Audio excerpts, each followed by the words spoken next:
Hello there. I am the Marvel Master, and this is both a summary and timeline video for the first two acts of my Marvel Movie Universe, or MMU for short. As you'll come to see, my videos and even how I structure the acts are very inaccurate to how the movies would fit into a timeline, so I'm going to try and fix that now, as well as just in the future as I go forward. To begin this video, I will show you my restructured Act 1 and Act 2, and later on I'll give you a full timeline in which I summarise the events of each movie, and I'll finish with a list of all the post-credit scenes and whether they've been fulfilled or not, as well as kind of where all the characters are at the moment. Well, Act 1 is actually going to stay the same as, despite the timeline not matching the releases. I think that starting with Spider-Man, and then mostly alternating between Spider-Man and Fantastic Four movies, with the Invaders movie happening before Fantastic Four Annihilation, which is where we see Spider-Man team up with the Fantastic Four, and is basically the culmination of the act. I think it works how it is. Just as Act 1 had a Spider-Man and Fantastic Four trilogy, Act 2 has an X-Men trilogy. As well as having these movies, it'd have Black Panther as the spiritual sequel to The Invaders, as well as having direct sequels to the Spider-Man and Fantastic Four trilogies. The final movie is essentially the Invaders of Act 2, being the most unconnected to any of the others, and that is Daredevil, Devil of Hell's Kitchen. In terms of how I've rearranged this, I've just moved Fantastic Four, Will of Doom back a few movies, due to it being late on the timeline, even though it is technically the latest out of all of these. The first movie in the timeline is The Invaders, which sees the origins of Captain America as he teams up with Bucky, Namor, the original Human Torch, and the current Black Panther T'Chaka to take down the leaders of Hydra during World War II. Red Skull and Bucky are presumed dead after falling off a cliff. Arnim Zola is captured, and Baron Zemo dies as he falls into a vat of his chemical substance, Adhesive X. Captain America sacrifices himself by crashing a plane, and the rest of the invaders go their separate ways, with there being established animosity between the secret kingdoms of Wakanda and Atlantis that existed even before this movie started.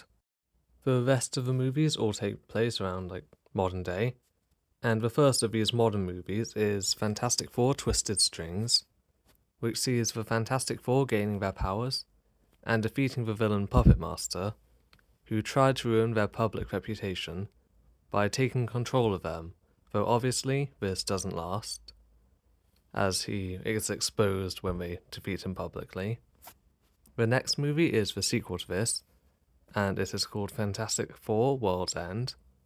It would happen in early spring, and would open with Reed Richards proposing to Sue Storm, but then their lives would be turned upside down when Terrax the Tamer appears at Mount Rushmore, and after a confrontation with the Fantastic Four, where he removes the Thing's powers, he announces that his master Galactus will destroy the world in 1 week's time.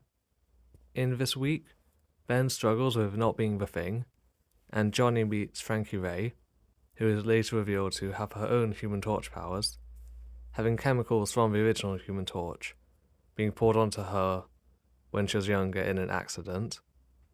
In the final fight, the Fantastic Four would defeat Terrax, Ben would get his powers back, and Reed would stop Galactus from eating Earth by threatening him with a device called the Ultimate Nullifier. And while Frankie Ray leaves to become Galactus' new herald, Reed and Sue would get married. Shortly after this, Peter Parker would get his powers and lose Uncle Ben, but a different movie happens during the timeline of Spider-Man's first outing, and that is X-Men Welcome to Murder World. This movie sees Bobby Drake, a classmate of Peter's who has just discovered his ice powers, being attacked by a group of cyborgs, but he'd be saved by Professor X and his class of mutants, which is made up of Cyclops, Marvel Girl, Angel, and Beast. He'd go back to the mansion with them, but they'd all be kidnapped and stuck in a death trap of a maze, run by the villain Arcade, who was hired to capture them. The X-Men fight through the maze, meeting Colossus and Nightcrawler as they do so, and rescue Professor X from the center. But it is revealed that the sentient AI of their training room, who goes by Danger, was working with Arcade all along, but then double-crosses him to try and take her revenge on the X-Men. Arcade tries to kill her, but Beast manages to rescue some of her code, and uses it to make her spiritual son, Danger 2, who is kind of an honorary X-Men member, but can't leave the mansion/danger room, as the danger room is both his body and his home. Arcade would be captured and sent to prison, and the person who hired him would only be hinted at, but more on that later. After getting a job at the Bugle, Spider-Man would meet and defeat Scorpion and Lizard, with Gwen Stacy finding out his identity, but deciding that she doesn't want the danger that being his girlfriend could entail. In Sky's the Limit, Peter gets an internship at Oscorp, meets the Master Thief Black Cat, befriends Harry Osborn and takes down the Vulture. This would lead into Spider-Man vs. the Sinister Six. As well as meeting and defeating Dr. Octopus with the help of Black Cat, Spider-Man would be offered a new suit by Norman Osborn, who has figured out that Spider-Man must be a friend of Peter's. It turns out that Dr. Octopus wanted to be captured, and he would break out 4 of Spider-Man's villains, each of whom has a grudge, be it valid or invalid, against Norman Osborn. Doc Ock would kidnap Black Cat and lure Peter with her to a basically remote location, only for it to be revealed that she is the 6th member of the Sinister Six, and leaving the rest of the villains to preoccupy Spider-Man, Doc Ock would leave to go and attack Norman Osborn. Black Cat and Lizard would turn on the other members, and Spider-Man would chase after Dr. Octopus, managing to defeat him, though not before he can inject Norman with a formula that drives him insane, and helps him to realize that Spider-Man is Peter Parker. While Dr. Octopus was defeated, he never made it to prison, either escaping on his own or being helped by Black Cat. I haven't really decided yet, and I'm not sure if I'll ever know, as he is free for the events of Act 2. I am obviously going over all of this very quickly, but if you want a more in-depth and probably definitely more coherent understanding and such of my MMU, I'd recommend watching the videos I made on them in full. The biggest event of the universe so far is Annihilus' invasion of New York, which happened when the Mad Thinker stole Reed Richards' designs for a portal to the Negative Zone.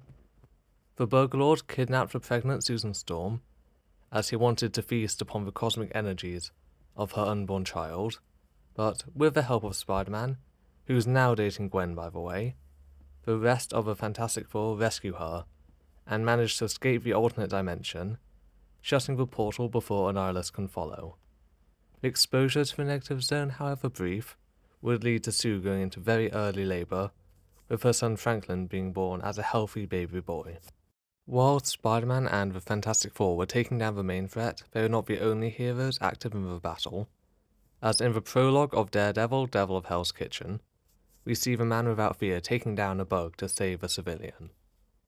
A month or 2 later, Atuma and Killmonger, the generals of Atlantis and Wakanda, respectively, would meet on different missions, and plot to take down their leaders by starting a war, but Namor and the new Black Panther, T'Challa, would be able to stop them and expose them with the help of Storm and Stingray, and this would allow Wakanda and Atlantis to go back to having a tenuous truce.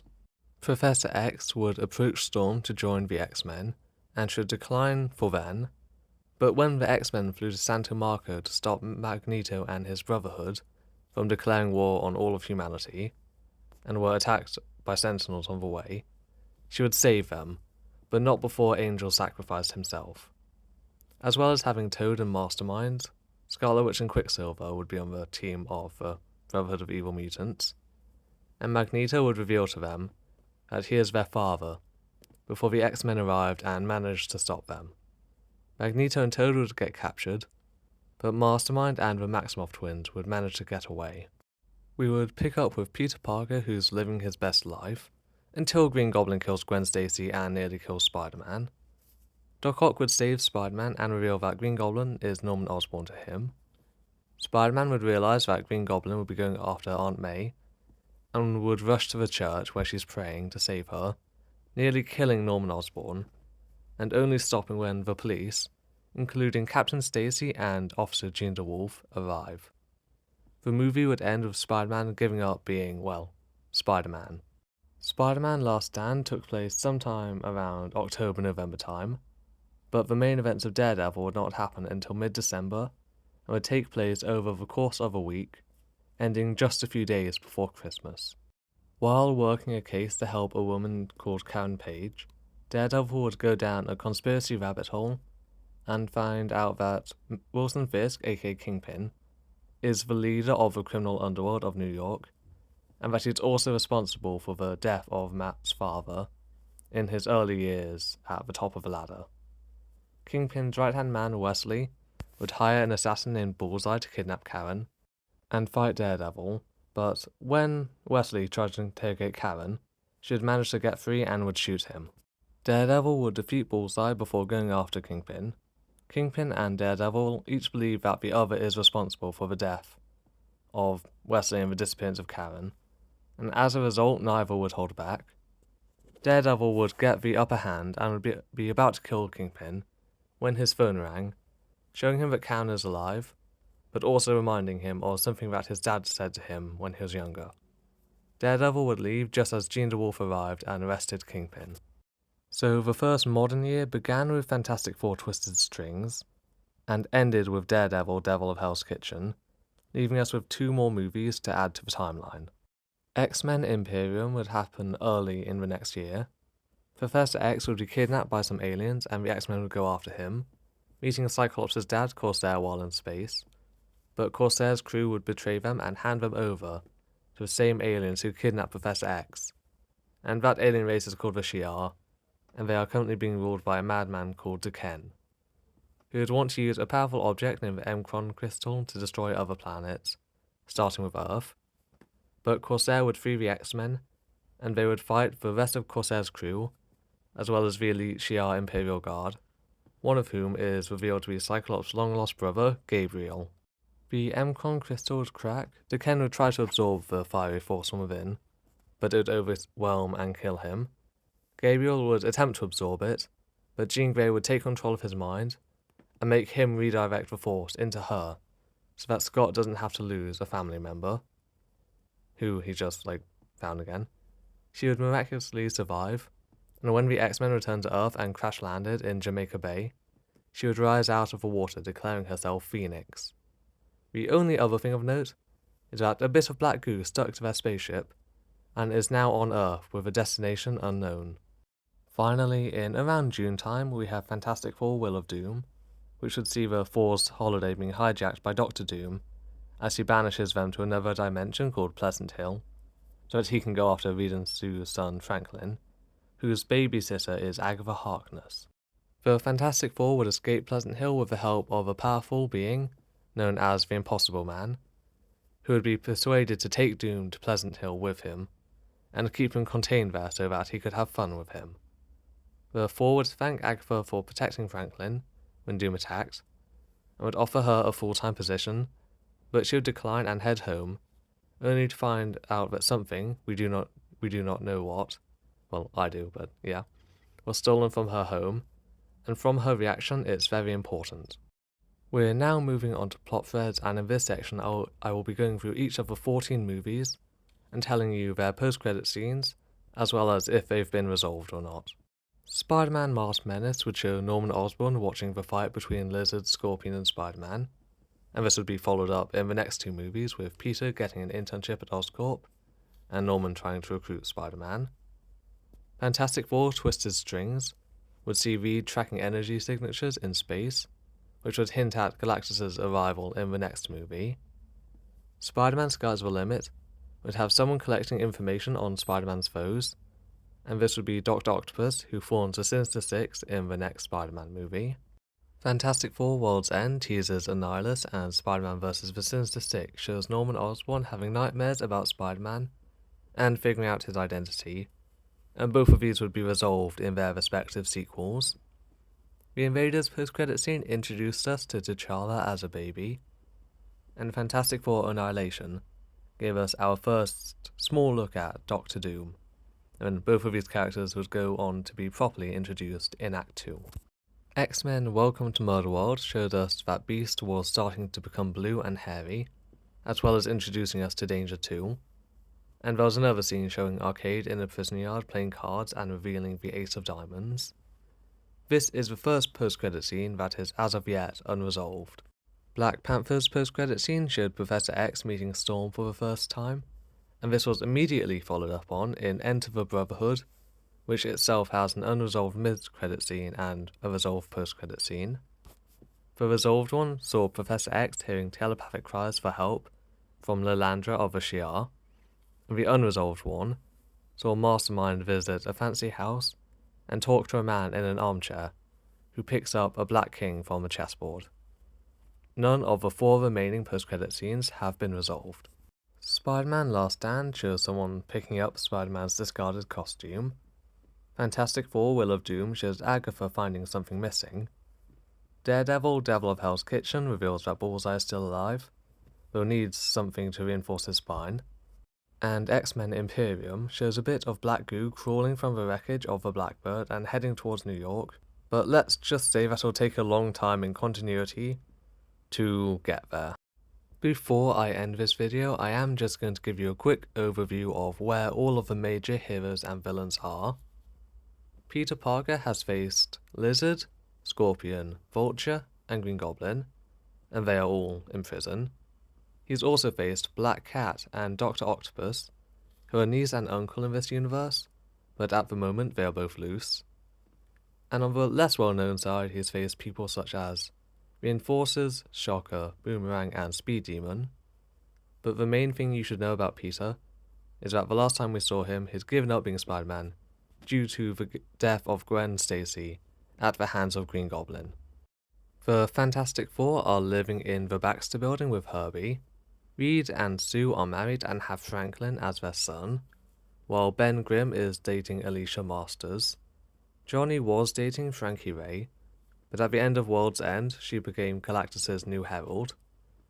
They have defeated Puppet Master and faced Mad Thinker and Annihilus, and Doctor Doom is currently trapped in Pleasant Hill with Impossible Man. Plus, thanks to Agatha, we now know that magic exists in this universe. The X-Men currently consist of Professor X, Storm, Nightcrawler, Iceman, Beast, Colossus, and the recently engaged Cyclops and Phoenix. Angel was a member until his untimely demise against the Sentinels. The other foes that they have fought are Arcade, the Reavers, the Deceased Danger, and the Brotherhood of Evil Mutants, consisting of Magneto, Toad, Mastermind, Scarlet Witch, and Quicksilver, the last 3 of which are all free. Additionally, the X-Men have met many others when they ventured into space, such as meeting the Shi'ar, with their main opponents there being Daken and Deathbird. While Daken died, Deathbird still lives. Probably more importantly, Cyclops' dad and youngest brother are traveling the stars, and the former member of the Imperial Guard, Gladiator, has banished himself from the Shi'ar homeworld of Chandalar. Plus, Danger 2 lives in the X-Mansion, and is their Jarvis to some extent. T'Challa rules Wakanda while Namor rules Atlantis, and the American scientist Walter Newell is out there somewhere with a Stingray suit. Daredevil is still being a hero and lawyer in Hell's Kitchen, and has taken down both Bullseye and Kingpin. He hasn't met Spider-Man before, but both of them have met Jean DeWolf on separate occasions. Finally, the original Human Torch's whereabouts are unknown, but he is presumed dead, and the same can be said for Captain America, Bucky, and Red Skull. If you've made it this far into this slightly haphazard video, thank you. I know I post scarcely on this channel already, but that will probably have to continue because of how life is going, and I hope you're all okay with that. I do have plans that cover multiple acts after this, so keep an eye out for my videos on those, but either as my next video or one sometime soon, I'm thinking of starting a different minor series on the channel, looking at how I would combine the Spider-Man and Batman mythoses into one. Those videos will either be longish and quite rare, or shorter and a bit more common, but the MMU is definitely still my main project here. Again, thank you for watching, and consider liking and subscribing. Remember, God loves you, have a good day, and ta-ta.